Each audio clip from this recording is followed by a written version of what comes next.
The best part about social media is you can reach millions of people for free. I was just doing some quick math. Our average price point is about 1.5, 12 transactions, 2.5% commission, and a 40% referral fee brings it to $180,000 for 12 transactions that you close. $180,000, what could you do with that budget? Can you build what you're building with $180,000? Freaking yeah. With YouTube, the search is more purposeful. So the quality of the viewer is very, very strong, right? Yeah, they're more intentional about being there. Instagram is more just about getting people to raise their hands. And then I feel like YouTube's just more for be the knowledge broker and create really good content for people to follow you. People's expectations are fucked up. Yeah. They want now results, but really it's far in the future. Just do it consistently to your pre-planned agreement with yourself. That's what it really takes. I think building the media company just creates a lot more opportunities.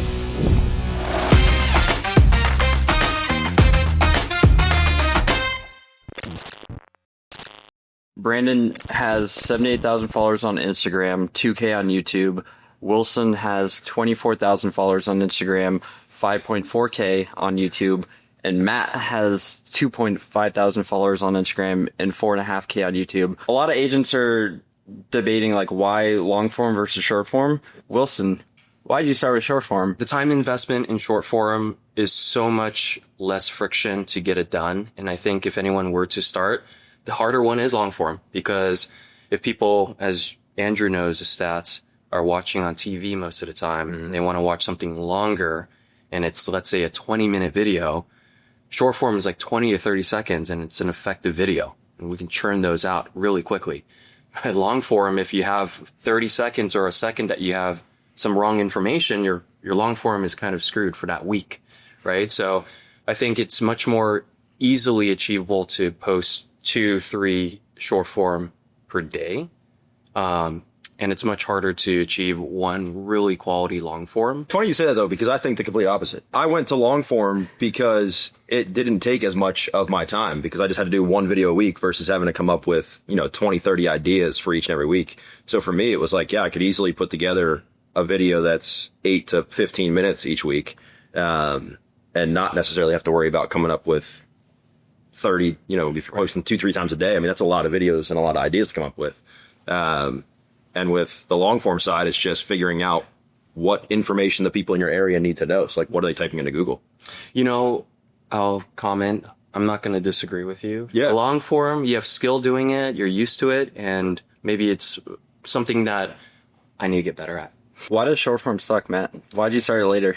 I don't think it sucks. I think it's just, for me, it was harder to be that creative to come up with enough good content. I just didn't know like the style of what to post. I think more so than anything else. Long form, like I said, I joined a couple local Facebook groups in my area, and if I see the same same question getting asked 10 times, you just make a video about that. Because if they're asking that Facebook group, they're probably also typing it into Google, which happens to own YouTube, where you post all your long form stuff. So I think that it was just easier for me to come up with the topic ideas. And there was a couple other people in my market that were pretty big on TikTok, big on Instagram. So my limiting belief was that those spaces were kind of already taken, and there was nobody on YouTube. So it's kind of where I migrated first. Yeah, I think for a long form is just, like Wilson said best, is that like if you have 30 seconds or a minute and you can't engage the audience, your long form is pretty much done for the week. With short form, it makes it easy because scaling the content could be the same thing because of the short shelf life. So a video that I do in January can be repurposed in March and then every single quarter. So the content space behind it is just super easy. And I feel like on platforms like Instagram and TikTok is that you can create more conversations easier in the DMs compared to YouTube, where you have to wait for them to reach out. So you can be proactive rather than reactive. If I could add, I wouldn't say we should pick one form, which is long or short. I think, as we all know in this room, we need to do both. Yeah, right. I think we do have our skill sets and our experiences. Maybe we do one better than the other, but I absolutely would agree. I personally would need to do both, just because there are different platforms typically as well.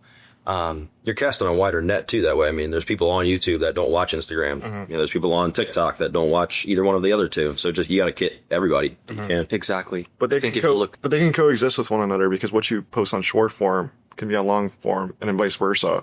So it kind of just makes content overall easier in a sense is that like if you can shoot one long form and chop it up to 3 out of 7 of the posts of the week, it's like a no-brainer.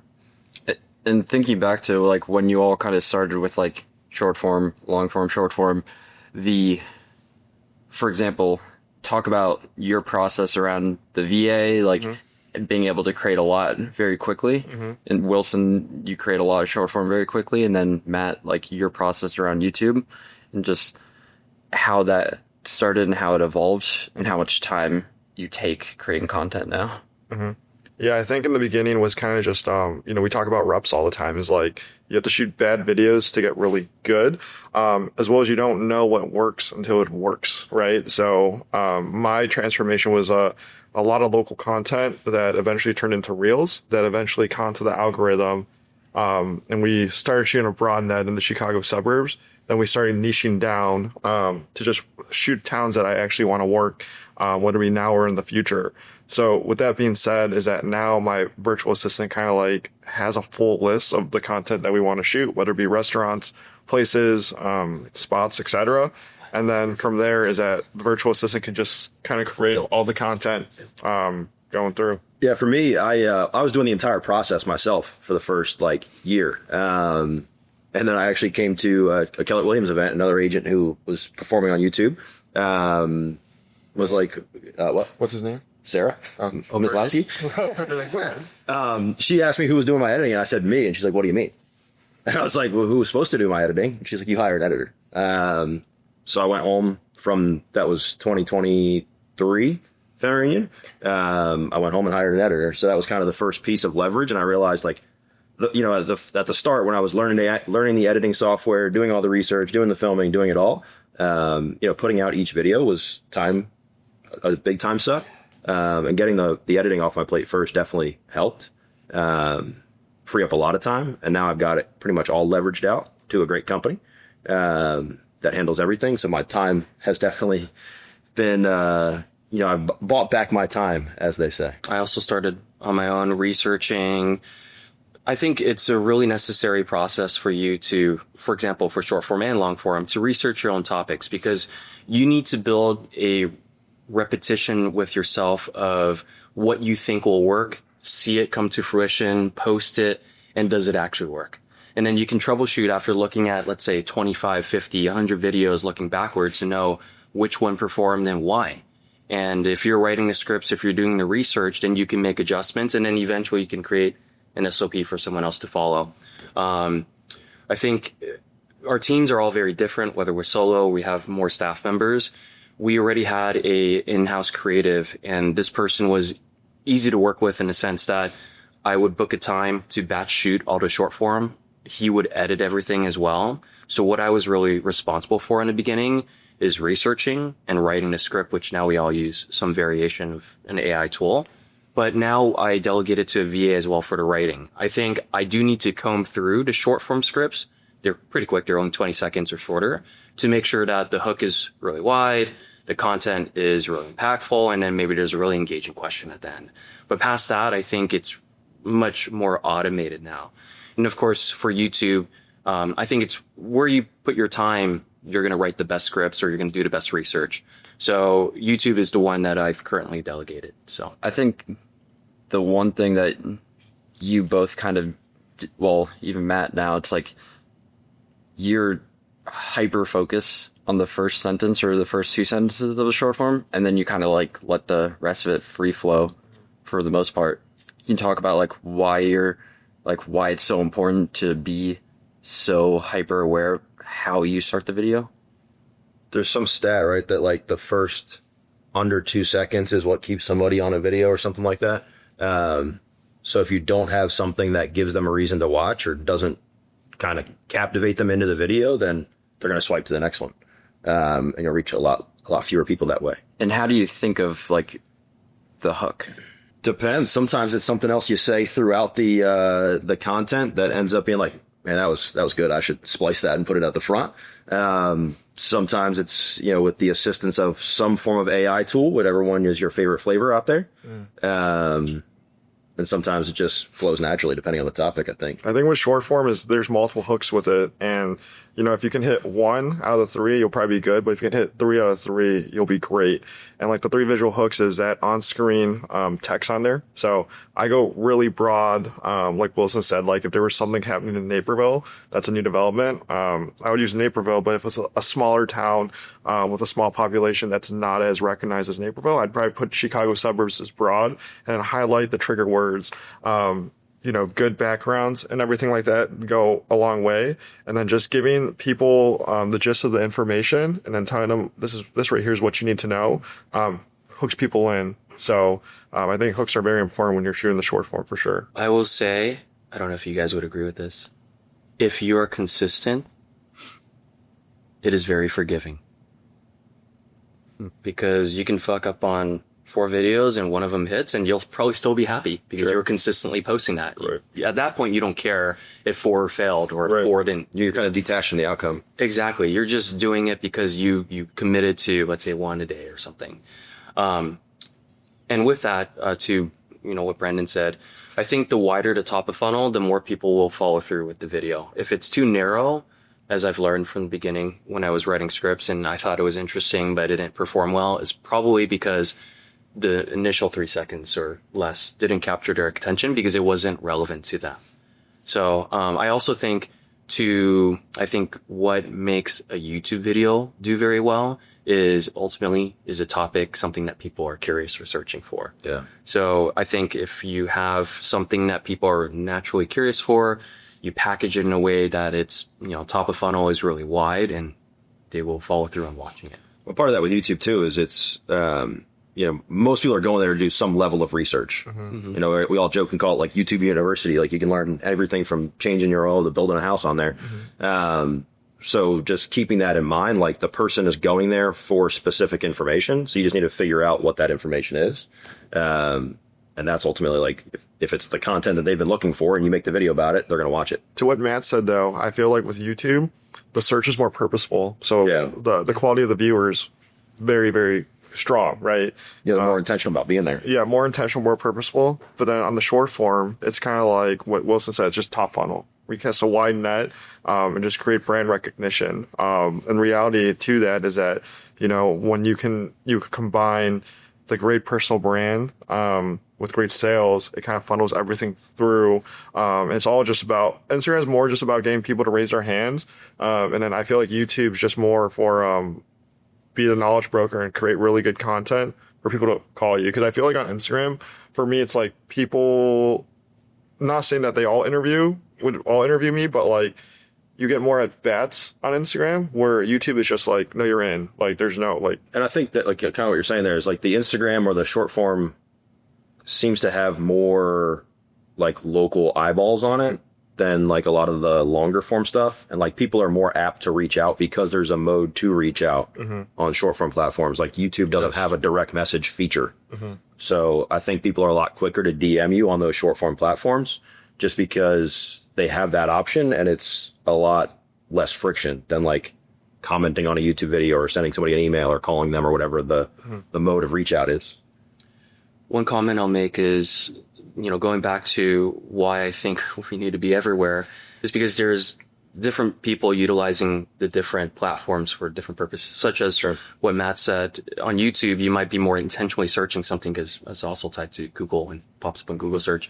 But one thing that I think we probably could do a better job with is if there's a way to see demographics in maybe a one visual of, you know, who's on the Instagram, who's on YouTube and whichever platform you're using, how much time they're spending. And obviously the quality of video on, let's say on YouTube dictates how long they stay on the video. But, you know, seeing those analytics will probably encourage or discourage more types of content or what we create. I think the data would be very empowering. And I think at this point, I'm just posting consistently. But if I had the data, for example, 35 to 44-year-old is the biggest category for my Instagram. Might be a little different for different areas or for your channels, but are those the people that we want to target? Can we be more intentional with it? And that's why you should hire impact media. Let me fix this real quick. Guest tweaking. That's a lot of work. Hey man, this guy might cut that part out. Brandon, some people, especially like older agents, they're like, I want to create educational content around how to sell a house because I want to get listings. I think some people would be surprised that you get listings off of Instagram. Right. Can you talk about that? Yeah, I think there was something that they talked about. I don't know where I read it, but they talked about if you put two agents into an area that were absolutely brand new, who would do the most transactions or get the most clients? Would it be the agent that is incredible at marketing with average sales skills, or would it be the agent with incredible sales skills with non-existent marketing? And it would be the person with great marketing with average sales skills. But when you can create both at the same time and have that synergy with great sales and great marketing, it kind of just snowballs into it. So in regards to like the listings and getting the deals and everything like that, is that like my reach is so wide, and compared to a lot of agents that do in my market, the reach is so wide, but I have a lot of validation of like what I do type of thing. So when people see me, they're not just seeing me, oh, like Brand just posts all this great local content. They're like, oh, Brand does a lot of deals as well type of thing. So I feel like for that, it just kind of leads to, more just the proof kind of thing. I think one of the biggest hangups around this is everyone thinks about like, what should I post to get listings? Right. Like, what do you think if an agent, especially an experienced agent, like a team leader or whatever, is like, I just want to post content to get listings? What would all of you say from your experience? I think it's probably more focused on like the neighborhood type of content. Those 7 easy steps to buy your home. Like if you were to go to any platform and type that in, there's 4 trillion videos about it. So I think it's kind of a noisy space that not a lot of people necessarily are watching. But I think a lot of people have converted their like listing videos into more focusing on the neighborhood, which then not only is attractive to a potential home buyer that's watching that video for that house, but also attracts the seller in those neighborhoods that's like, oh, look, so-and-so is talking about my neighborhood. Let's see what they have to say. And if they like the content, they're more likely to reach out to you, I think.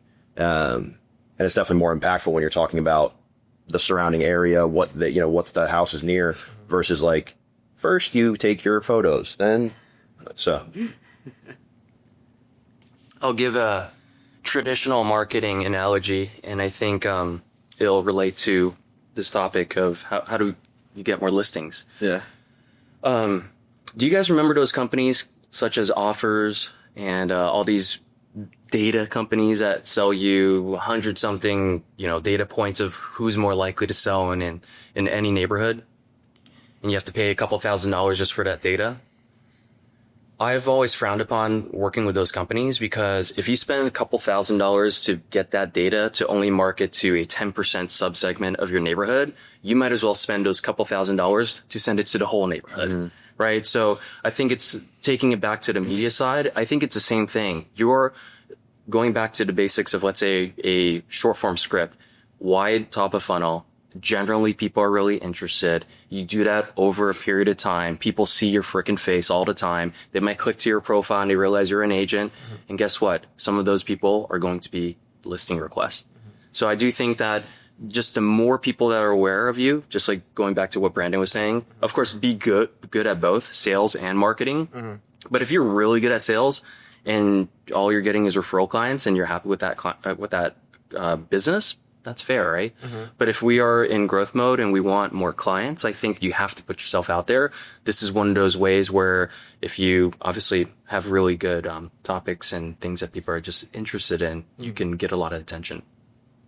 I think adding on to you said like somebody that's a seasoned agent who may not be making content or anything. I would say focus on which platform or which style of content you're going to make and focus on that for a set period of time. Call it a year, 6 months, whatever you want to do. But get really good at that thing before trying to do it all, because it can easily get overwhelming of like trying to figure out what to post where and when and all that kind of stuff. I only posted on YouTube for the first like 3 years and just started doing Instagram more recently. So I would say just go deep on one thing before you start spreading yourself too thin. I think with what Matt said, I think with a lot of agents, especially like agents that are older or that are like successful in the business, quote unquote, is that a lot of agents can't delay gratification.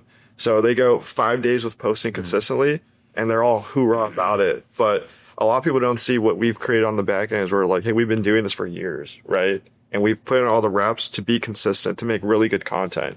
So I think like the big thing is that like people overestimate what they can do in a year and underestimate what they can do in 5. And I think content's like the same game for that. Ooh, I have a question. Brandon doesn't care as much about getting more followers at this point.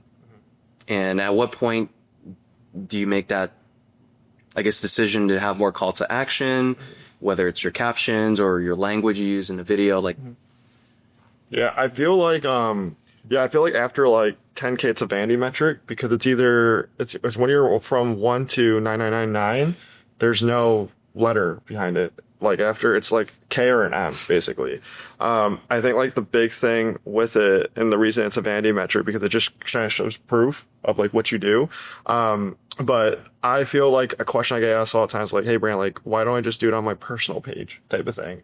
I'm very intentional kind of thing because like living in Chicago suburbs is just like very top funnel. And then as long as my face isn't, I collaborate with my personal one. But I know like when it's an agent compared to someone locally is following me, and I know what my ideal client like looks like. So like typically when someone's following me on my personal page from like something I just collaborated on, and they follow me and they look like my ideal client, just follow them back and shoot them a direct message. So like you're just like active with it. But yeah, I think just like more call to action after 10. I think you have a good relationship with your audience after 10K. I actually have another question for Brandon because I'm curious myself. At what point, because let's say you're at 70 for your business page and you're, let's say, close to 10K for your personal. You brought up a really good point. The person that follows your personal is a little different from the person that follows your business page. At what point does it make sense to hire a full-time media manager? Because you could imagine that person could get a lot of engagement and conversation going, and ultimately it could lead to a transaction or something that they need help with. Right. I feel like it would be a great. I think like the media person would be someone that does local outreach, create relationships with the business owners that are really impactful to be in a relationship with. Example for those, like some people that own like those restaurants that are up and coming, very trendy, and own multiple because they have really good relationships in the industry. I think that's huge for a social media person to do, but also respond to all comments. Maybe doing more outbound, because I don't do any outbounds on the big Instagram page because there's so many followers, right? And all those followers, like, they're not all local because, like, you know, if you get a viral post, it just hits like random areas, right? But I know, like, with the personal page, it's very intentional. It's really just people locally follow me, or it's agents, and it's okay for both because agents can lead to referrals. But with the agents following, or like the local people following my personal, it's like YouTube. It's like very purposeful. It's like, hey, like he's shooting all this great content, but he's also a real estate agent. We might need him next week or next year type of thing. But yeah, I think the person on helping on the media side, I think it'd be a game changer. I don't know how to do it yet. I haven't figured it out, but I think there's a lot of opportunity that's untouched right now. Some agents would be like, why even build a business for social media when you can do paid lead generation faster, or you can do Zillow, or I just like working with referrals and past client sphere. Can you talk about like the economics, the scale behind building a media brand versus like using some of the other ways of getting business? I mean, the best part about social media is you can reach millions of people for free. As long as the content is decent and it hits, you can reach more than enough people to supply, enough leads and stuff for your business. And I think the biggest thing for a lot of people is like they want to pay for the social media success up front. What if I just throw $5,000 at it? What if I throw $10,000 at it? And it's like, it's not one of those things where you can do that. The content's actually got to be good to grow. So I think, and then once you start building that personal brand, it's got a lot bigger impact in the marketplace other than just I sell houses. People start recognizing you for, oh, you have that brand. And it becomes an asset to your business. Really quickly, before we get back into the episode, do you want to grow a hyper-local media company like Kyle Talbot? He added $20 million in sales to his real estate business using Instagram and YouTube, and I created a completely free playbook in the description below. It goes over all of his templates, everything that he used to grow over 70,000 followers on Instagram, 10,000 on YouTube. So if you want to download it and implement it in your business today, click the link below and download it. It's completely free. Let's get back to the episode. Wilson, you come from farming. It's like you didn't really need to do social media. To your point, I mentioned earlier, if you have a really strong referral-based business and you're happy with it, yeah, you probably don't need to do extra unless you really want to grow it. Farming is the same thing. I have a successful farming business. If I wanted to just stick with farming, that could probably be successful in its own right. But if you look at where people are spending their time, and I always, when I'm teaching class, I tell people to swipe left and go to, hey, where do you spend your time on your apps for the last week? I would say most people would probably see top 2 or 3 are social media apps, along with maybe Gmail if you're working, or messages. But the reason why I pulled up my phone is because you mentioned a keyword, and it's Zillow. I think most people that are working Zillow nowadays, I call it, there's benefits to it. You're building a database, but then there's some clause of some clawback when you work with the client again after 2 or 3 years. But if you think about it, to be a Zillow Flex partner right now, I call it, you have to hop on a hamster wheel. Mm-hmm. And are you really building a business for yourself? Maybe the database of names you're collecting, but do they have a relationship with you? Versus that person that chooses to press that follow button on Instagram or on YouTube, they know you. There's a parasocial relationship. Like, you exist and you represent something to them. And I was just doing some quick math. Our average price point is about 1.5, 12 transactions, 2.5% commission, and a 40% referral fee brings it to $180,000 for 12 transactions that you close. And I think to myself, $180,000, what could you do with that budget? Can you build what you're building with $180,000? Right. Freaking yeah. In fact, you could probably hire, a company to do employee for a couple of years. Yeah, 2 full-time employees, a media partnership with a third party that draft the scripts for you, does the research for you. And at the end of it, you are building your social pages. Mm-hmm. Maybe you're building a newsletter too. Mm-hmm. And maybe you've gotten a couple transactions from that. Right. And then it's building momentum for your future business. Mm-hmm. So I think it makes a lot more sense to invest in yourself, not in ads and in leads. Mm-hmm. And this is one way to do it. I think the tricky part with Zillow too is, you're renting your business from Zillow basically at that point. And if they decide tomorrow that they're changing the way they operate or do things, you're at the mercy of that. Whereas if you're on social media, yes, algorithms change and the way videos show up change, and layouts on your Instagram feed may change, but the general concept is still the same. Like, if you're putting out good quality content, it's going to get viewed. Whereas Zillow, you're kind of at their mercy.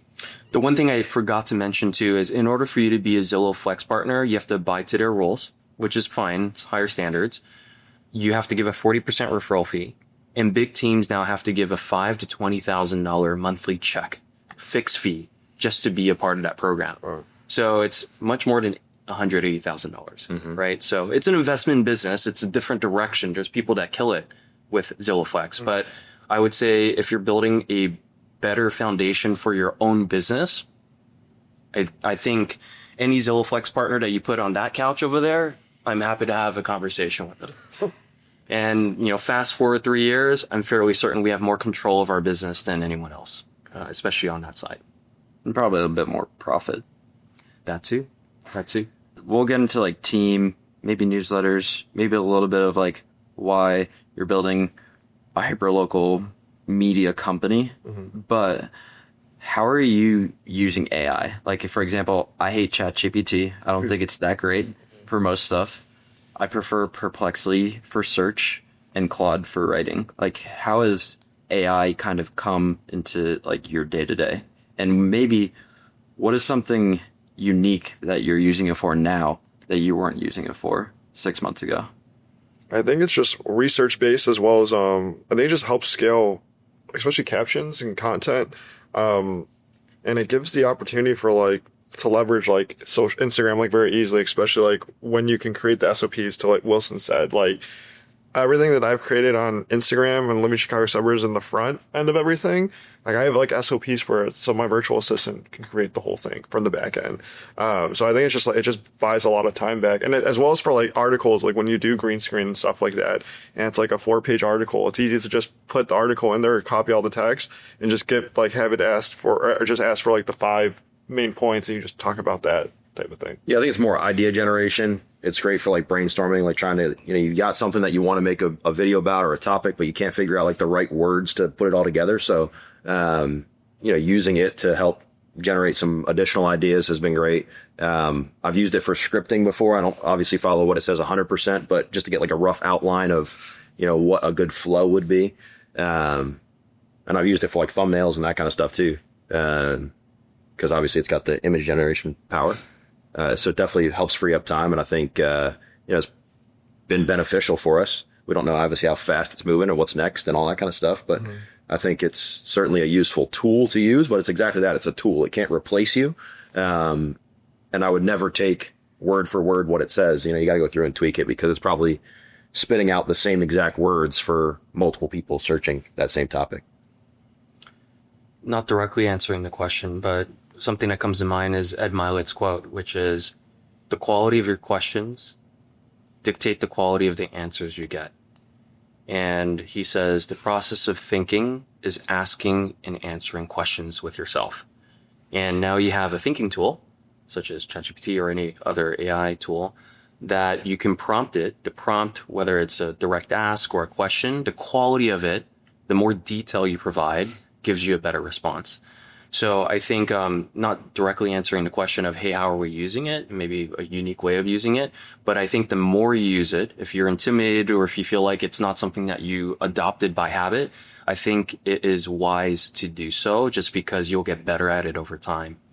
Not related to media, but one way to have used it that's pretty unique is if you guys have taken such as the KPA or any behavioral assessment that has a lot of detail in it, I actually have been uploading PDFs of my behavior and my candidates for EA positions. And I asked Chat or, Google, Gemini, which candidate is a better fit based on what you know about me and my own profile.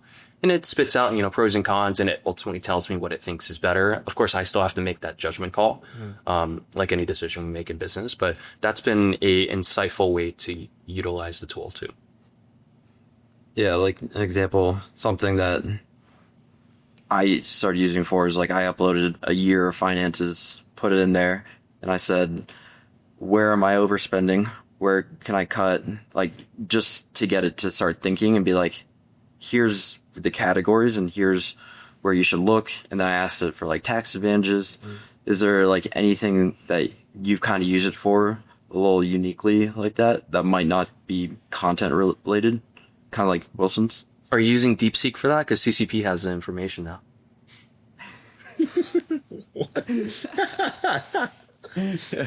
Yeah. No, more like Claude. Oh, Claude. Okay. Yeah. I mean, I've used it to write like meal plans for meal prepping. I've used it for, all sorts of stuff outside of real estate and work world. Sometimes instead of typing a question into Google, I just type it into a AI platform to see what it spits out.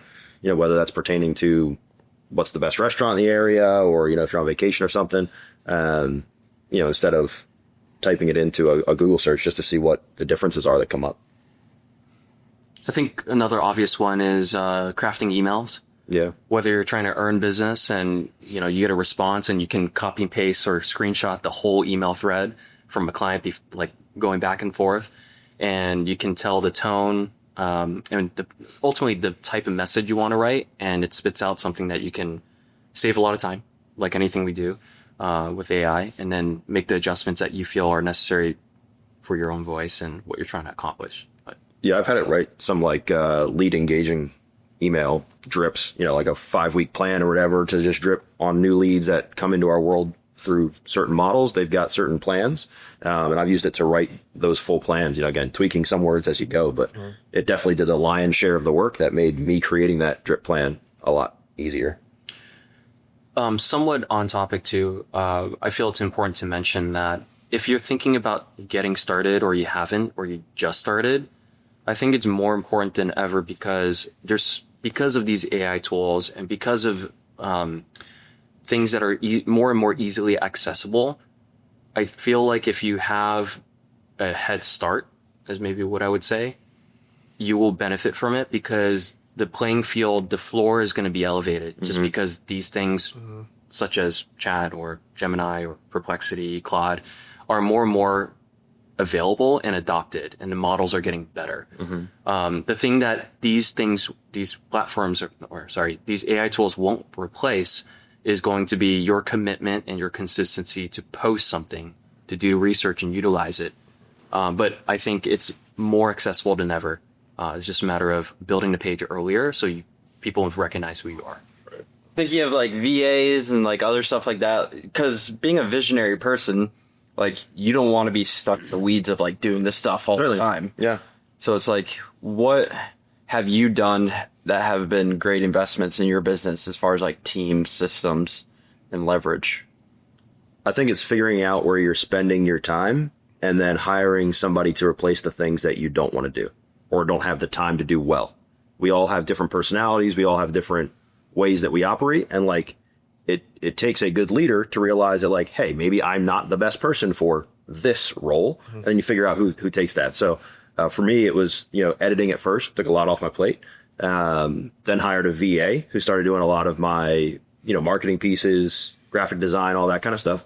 And then brought in a EA/transaction coordinator who took away a lot of the contract to close stuff.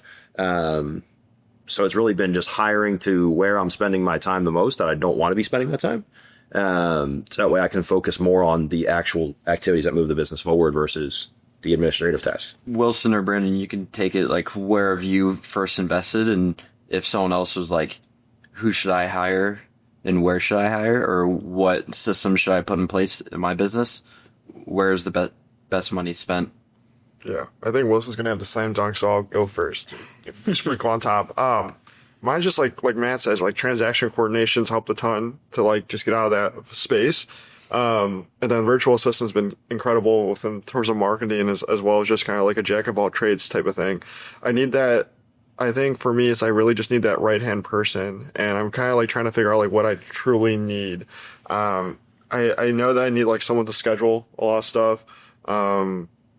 Just to make the experience better, and to just kind of keep me in the creative space, basically, to just kind of create more content and better content. Because I know for me, is like when I don't rush my short form content, or like I can be able to like get better orders to Nobi, my virtual assistant, and creating the content. The content comes out way better rather than me saying like, hey, I just need something today type of thing. So if I can stay in that lane more to give more direction, as well as like just take off the things that bog me down in terms of like creating or being a visionary for the content, is kind of like what I need for sure. If anyone has taken career visioning, which was rebranded previously Recruit Select, the 1 to 2 day class could be summarized in one sentence or question. How do I incrementally remove myself from the business based on what Matt said, the dollar per hour of the responsibility? And similar to team building in real estate, which maybe a fair amount of the audience is building a real estate company, is you retain the things that are the highest dollar per hour, which ultimately can be summarized into the critical conversations in everything that you do. Everything else, task-oriented, process-oriented, could be delegated away. So it's just a matter of your own skill set, your own passions, what you enjoy doing. But ultimately, you only work on the critical conversations. Everything else could be delegated. I would say, let's say from the life cycle of a seller to close, it's the first call, is an appointment, pricing, negotiations, congratulations. And that takes 4 hours or less. Everything else could be done by staff. At the same time, then if we look at media, the only thing that you cannot be replaced for, unless you want to brand someone else's face, is your face. And you probably should be in front of the camera. But everything else leading up to that is probably going to be, could be someone else. So how do you hire and retain great talent?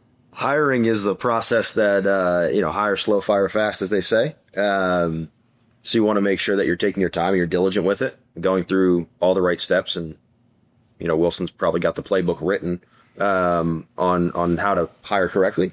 I think retaining, though, is are they a fit for your culture? Everybody's got a different workplace environment and that kind of stuff. So do they fit into that space? But then B, you've got to pay them what they're worth. If you're not willing to do the job that they're doing, just understand that if they're not happy and they end up leaving the company, you're going to be taking that job back on. So think about what that's worth. And, if they come to you and say, hey, look, I've provided X, Y, and Z value. Here is what I would, like from you. I think you need to hear that conversation out.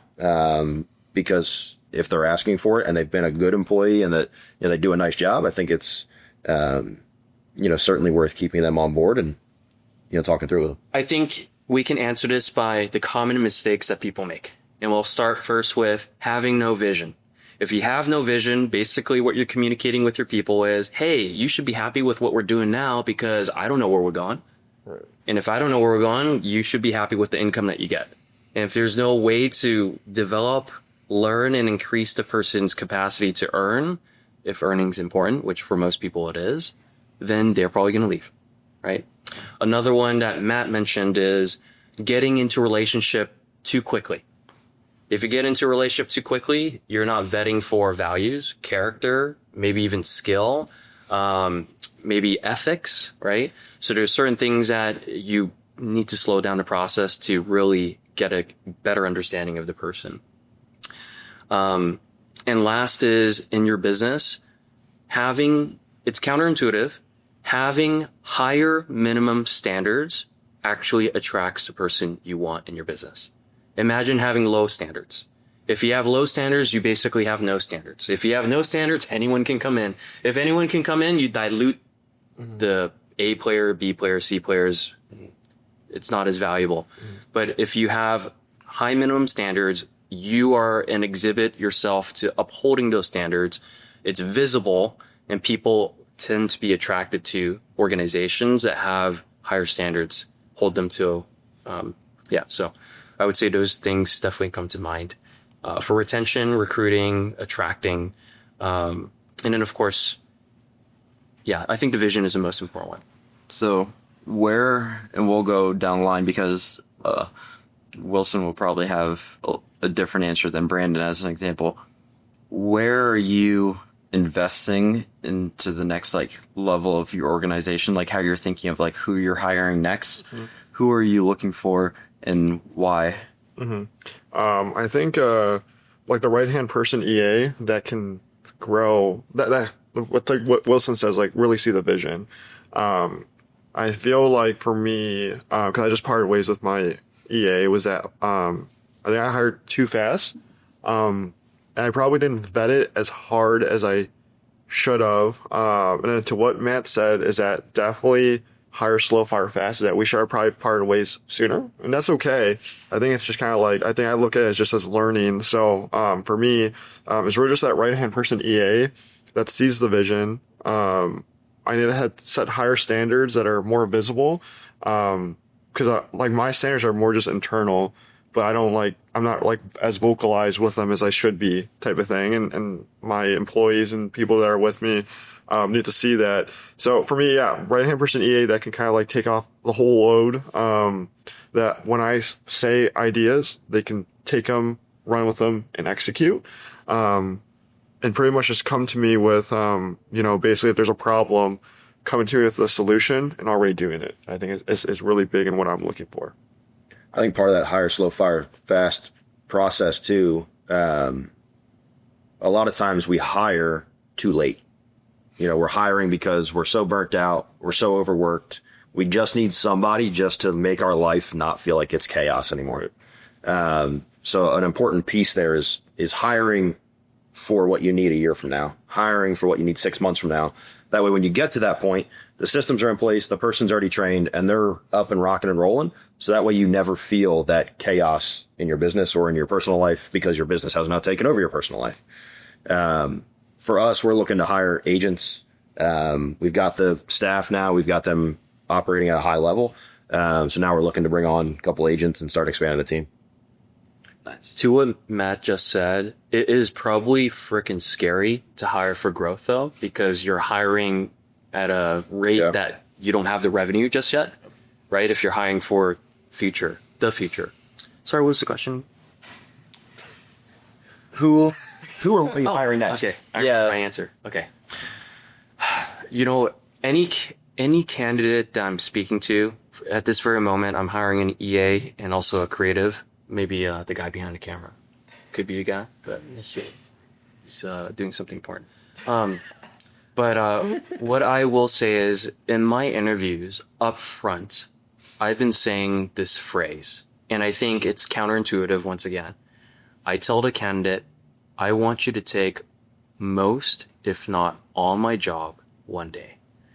And that's because if the person cannot take any part of my job, maybe they're just enabling me, but I'm not going to be able to grow.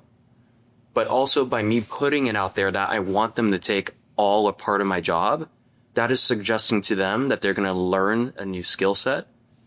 And if I'm doing it as a CEO or, founder of the company or listing agent, whatever hat you're wearing, it is a higher dollar per hour. And if they can understand that, they could take it away from me. I could elevate my higher dollar per hour myself, which goes back to the question, how do I incrementally increase my dollar per hour based on the task at hand? Nice. So, Brandon, you're in the world of people who are doing media at a high level now. Mm-hmm. You're starting to think long term, what are you trying to build in the future of marketing, the future of media and real estate?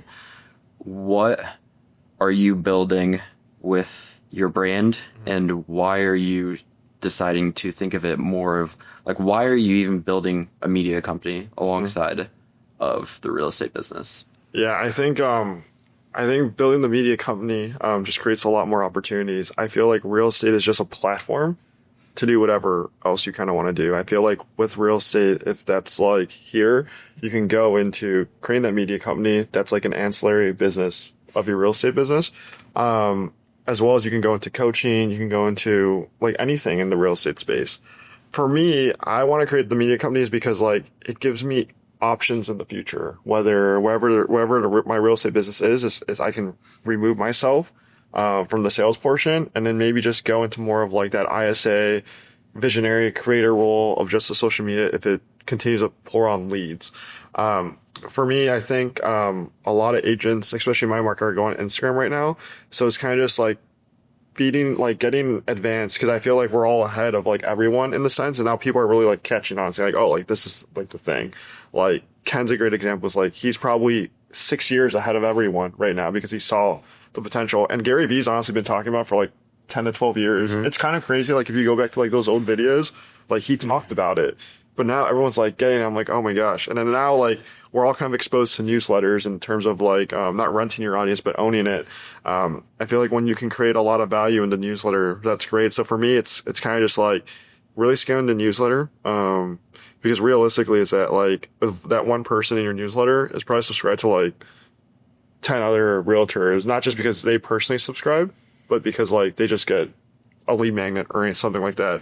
And then for me, it's just kind of YouTube. I think there's no one in my market doing it, and it just runs, it just coexists really well with my Instagram page. And then I think the final trifecta of it is a really great Facebook group.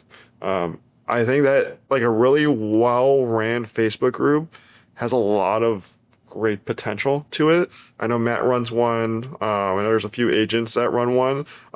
But really just kind of having that content wheel where it's hey, if they catch you on YouTube, you can drive them back to Facebook group, to your Instagram, or if they start Instagram, you can drive them back to the Facebook group and the YouTube, and it just kind of creates that whole evolution that all funnels right into an email newsletter that you can kind of sell anything that you want. So for you, it's email, YouTube, Facebook group, or the... Yeah, I would say email, YouTube, 1A, 1B, and then Facebook group is probably next year type of thing. Really quickly, before we get back into the episode, did you know that email beats the ROI of social media 40-1? If you want to turn your email list into more listing appointments, then you need to check out Ella. Ella is the only email marketing agency for real estate agents. We help you build a hyper-local email newsletter. We also send conversation starter emails, and we do way more. So you can turn your email into a profitable marketing channel this year. Click the link below. Check it out. Hope to see you in there. Let's get back to the episode. You know, the media side is more because it's easier to create an impact in your community with a local brand than it is through a real estate brand. Now, when I say impact, I don't necessarily mean like dollar wise or let's just throw a bunch of money at this charity. I mean like brand awareness, brand recognition, and getting people to actually feel like they're part of a community is a lot easier to do from a local brand or a area first brand, because they don't feel like they're being sold something. I mean, because ultimately they're not. You're leading with value. You're telling them the things they need to know about the area. You know, Wilson puts out great videos about all the new development that's coming to his area with San Francisco.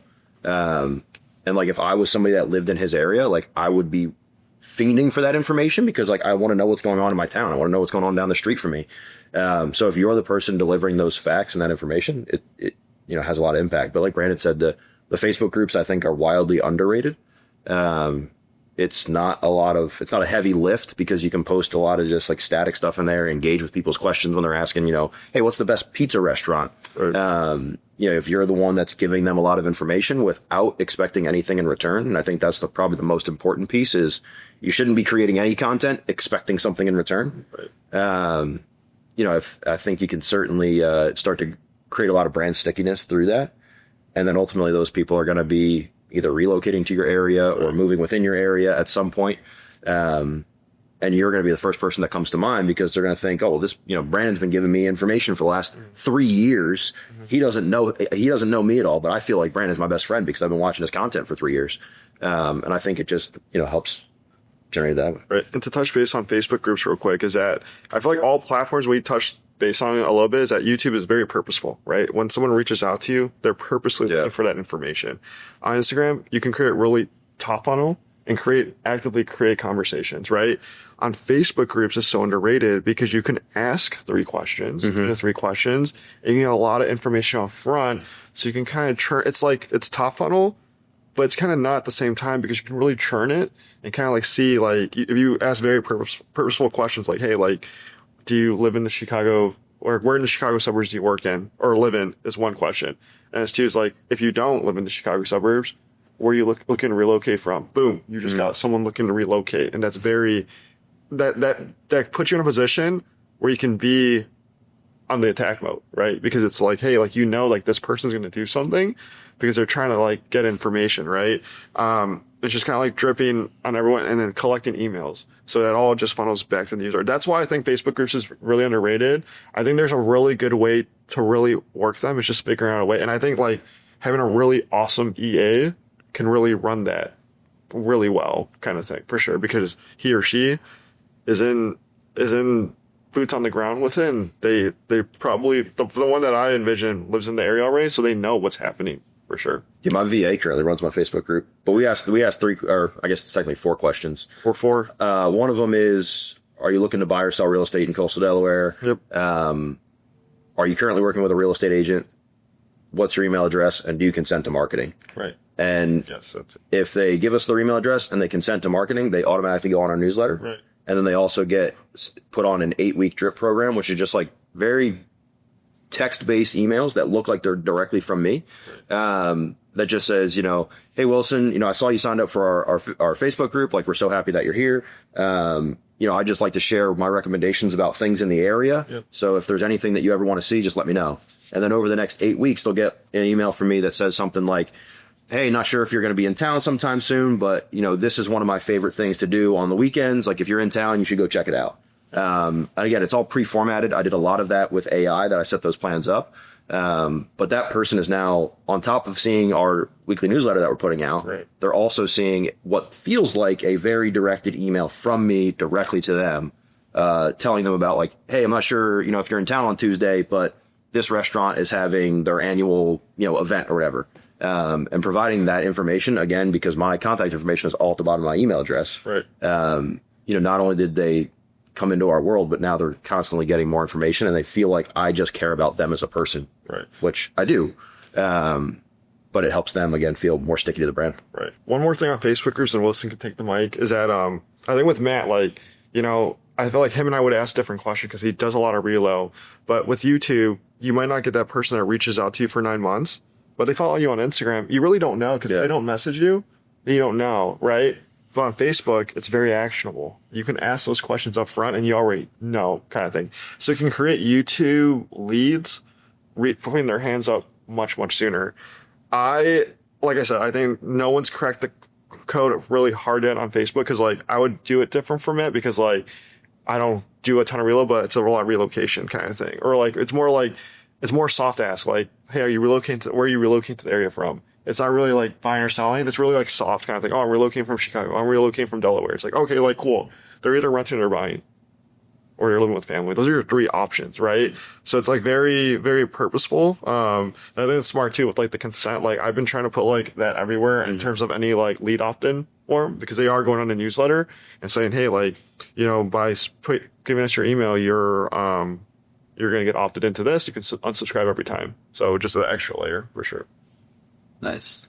And Wilson, when you're thinking about like what you're building, the media company, all of that, where are you thinking next? I think it's I'm still a student to what I'm building. I would love to have a clear vision. That's something that's to be developed. The way I think about it is short form, long form, and eventually emails, which is what we have talked about, owned media versus rented media on these platforms.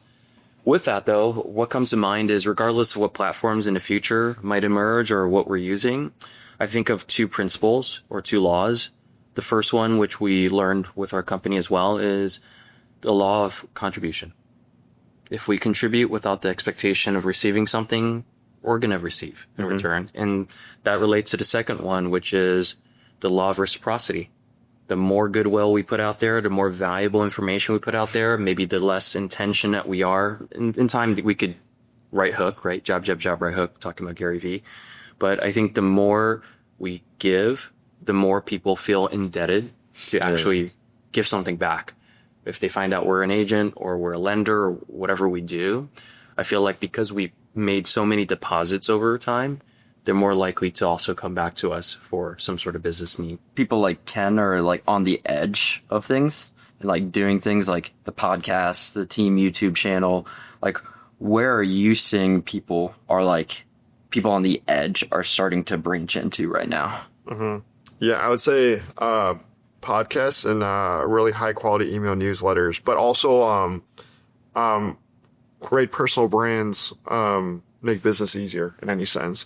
I think with creating that really great local brand, maybe what Wilson wants to know is that like I feel like Ken does a really good job leveraging those ancillary relationships. So those relationships with hospitals, right? Okay, if you have a really good relationship with a HR at a hospital that are headhunting doctors have great incomes, and great incomes create higher price homes, and higher price homes create, bigger commissions, relatively speaking. I think that's huge right there. Just being able to like pitch those, and just being the only one, because it's like, what do these big corporations and businesses, whether it be, finance departments or like finance space or HR companies or local sport teams, like we have nothing to give them, honestly, as a real estate agent, unless we're really well connected in terms of like getting into relationship with them. But if we have this other business or this media company on the side, it gives us the opportunity. Podcast is really well because you put them on a platform to your audience, right? Which I think is huge. But then, and when you have like all those like kind of like working together, like it just becomes crazy. And like it honestly can take you out of the real estate, because it's Barstool Sports, right? Yeah. It's like what Portnoy did with Barstool Sports that expand to like every single town. And it's just same playbook, just in every different town. Where are you seeing? Because the traditional way of building a real estate business and the business model is like you build the real estate business and then you maybe get into like mortgage title. Right. Where are you seeing that disruption of the business model, and like where people are kind of building that like organization now? Yeah. Like someone like a Ken is a good example where he's starting to think very organizationally, like what businesses and what other things are kind of going along with the business. Right. Just curious if you're seeing something different or seeing it. Just media company, and I guess like other businesses that help improve, or if you bought, I mean, Cody Sanchez talks about it, like buying like, I don't know, like handyman businesses, like lawn care businesses, like things along that nature. But I think, you know, just like creating the media company or the personal brand. I mean, even to like once Wilson creates it like at a super, super high level, I think your farming becomes way more impactful. Like your postcards, like becomes crazily more impactful, right? You become the agent that they say, I see you everywhere. Literally. And like Wilson already has like only one person can always put number one in East San or South San Francisco. It's Wilson, right? But then now he has that like everywhere kind of thing, and people have already seen him on social media. They see him here kind of thing. And also like to the real estate businesses, having a really good personal brand or having analytics to back it up is that like it's really meaningful for sellers when you can kind of exploit their home way better basically than any other agent can, right? So I think the media side of things has just been added to the vertical integration. Like a lot of people always like, I build my retail team, then we go into mortgage, or then we go into insurance, and then we go into, you know, whatever it is. I think media has now become an important aspect of that vertical integration. So, you know, now we're seeing a retail team that is either supplied or supported by a media team. And then that grows to a certain point, and now you're getting into insurance or mortgage. And then, you know, as you get bigger, you get into the other insurance or mortgage, depending on which one you started with first. But I think that media company has become a very important aspect in trying to own the entire supply chain, for lack of better terms. Because if you can keep everybody in your umbrellas, it's going to obviously benefit you throughout the whole process. I just think, you know, MREA leads listings leverage, and media is actually top of funnel to create lead opportunities that drive everything else. And leverage. I mean, because not in the physical sense of like hiring somebody to do another job, but media is like if somebody watches, you know, say in the first hour I post a YouTube video, if there's 12 hours of watch time in that first hour, like I've just compacted my time by so much. Like to have that many conversations for that long would take me month or months to do. And media really gives you the ability to multiply time. It helps that you're cute. It's the only reason. It's the Naval Ravikant that Wilson loves. Inputs and outputs, right? Is for the people who are either, and you can pick whichever one that you want to dive into, the people who are either struggling to grow their Instagram or YouTube or whatever, like why are they struggling and what can they do to change that? Or for the people who are, they're doing all of the content, but they're not generating any business from it. Why are they struggling? I would say struggle to grow an audience. A lot of times they're not consistent, and they're not consistent because they don't like it, right? I think everything works in the business. So why not just do the things that you like to do and do more of it? I see a lot, like I said earlier, I see a lot of agents doing what I do now. It's okay. I mean, like everything I do isn't because I created it. It's because I saw other people do it and I made my own twist, or vice versa, or whatever the case is. I feel like I'm going to win the long game overall in the market because like I actually love doing like creating the content. I think it's super fun to me. And then to the business aspect of it is that, you know, they sell too hard fast, but also they don't have the track record. I feel like. I think it's a couple different things. I mean, I think, like I said, you got to make better content. If you're putting content out there and it's either not getting views or not getting any responses, it's because the content isn't good, to put it frankly. Because people want to consume content like that. If you look at, like Wilson said at the start, if you look at everybody's time consumed on their phone app, it's almost all social media. So if you're putting out bad content, you're not going to be part of that viewership. But like Brandon said, consistency is probably the biggest thing. Like, and you can succeed in any aspect. Like if somebody loves cold calling, like there's plenty of people that make millions of dollars a year cold calling. It's not for me. But if you were to only cold call for 3 days out of an entire year, you would probably say that it doesn't work. Same as if you only post 3 videos a year or a month or whatever on any platform, it's going to be like, oh, well, it doesn't work because I got 30 views and nobody called me. But it's like, we've been putting in reps for the last 3, 4, 5 years to try and get to the point that we're at today. And I think that people just need to realize that like it's not an overnight thing. Like Brandon's Instagram didn't go from 0 to 70,000 followers or however many he's at. Like it wasn't, he started January 1st and by January 5th, he had 70,000 followers. Oh, I thought it was. I mean, he's been building that page. He's been building that page for the last 4 years. 4 years? I thought it was Like 2.5, 3. Yeah. Well, a long time still. It's like 4 days. And it's changed vision a couple different times, I think, Yeah. too. But, people aren't willing to put in the amount of work that it requires and the level of consistency that it requires. When I started on YouTube, I didn't miss a single week of posting a video for the first 18 months. And it's just like, if you can consistently be the one that shows up every single week or every single day, if it's short form or whatever that cadence is, whatever you're committing to, just make sure you're doing it. Because a lot of people, Brandon did a 30-day challenge back in December where you had to post one reel a day. We got a week in and there was probably 10, 15 people that are I failed. We're 7 days in. You couldn't even commit to your business for 7 days, but you want to be a success story. Those two are so detached. The two thought processes are so crazy to me that I want the success, but I don't want to work for it. Right. And that's the craziest part. To what Matt said, I think people's expectations are fucked up. Yeah. They want now results, but really it's far in the future. And I think if you can adjust your expectations and commit to just being consistent in whatever you do, you scheduled a cadence. Is it weekly? Is it every other day? Is it daily? Whatever, long form, short form, doesn't really matter. Just do it consistently to your pre-planned agreement with yourself. That's what it really takes.